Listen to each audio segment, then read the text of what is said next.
So the team time trial went really well. It's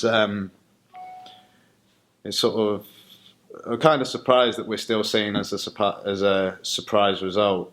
It's always nobody expects Movistar, but the team won the World to team time trial last year. We got second to Quick Step in the Tirreno team time trial this year, which coming into this, we've got a good set of results behind us, and it was hilly. So I think on paper we should have been one of the favourites, but everyone still seemed to be dead surprised. In terms of how we rode, it was technically we rode really well, and we looked after each other on the climbs, and then on the flat sections, that was where I'd do slightly longer turns. Leading up to the time trial, I mean, I've had a good look at the course, but in terms of preparation and myself, it's something I'm not going to think too hard about until stage 7 is over. Basically, because if in an ideal scenario, stage 7 or 6, or every day up until then, I'll take as easy as possible, which will mean staying with the group for as long as I can. But then, when the pace ramps up to the finish, sort of easing off and just saving my legs. But if the GC riders require my help, then that's that's first and foremost. So that'll be how I approach it. And then as we come into in the night before, it'll be similar to a normal road stage. Eating plenty, and then hopefully I'll have a look at some footage of the time trial.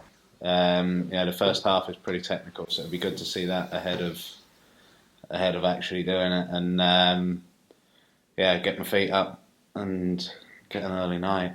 Morning of, again, similar to a normal time trial at home. I mean, stopping, doing my final bit of eating, bit of food, 3 or 4 hours before the race, and then I don't really eat anything leading up to it, because generally find if I do, I end up seeing it again. And and then sort of going through the processes with the warm up and preparation like that. So it's going to be, but it's a long old time trial, and when you're 8-9 days into a stage race, sensations are completely different. It's you're going as hard as your legs allow, because you start getting cramping and sort of they're really tight, and it's quite unpleasant. Yeah, my day in white was brilliant. It's a real honour to be wearing a jersey in a Grand Tour, especially in my first Grand Tour. I know I was kind of in it by default, because Puccio, who was leading the Young Riders competition, was also leading the race. So whilst he was in the pink jersey, someone had to wear his white jersey. Luckily, that fell to me. So, but yeah, it was just sort of, you ride around the bunch and everyone just gives you a little bit more space because you're in a jersey. And, being at the front at the start and everything associated with it, it was really cool.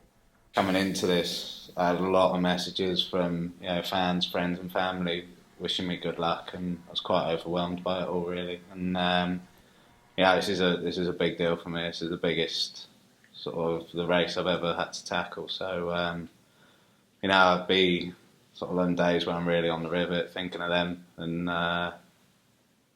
just doing the best I can.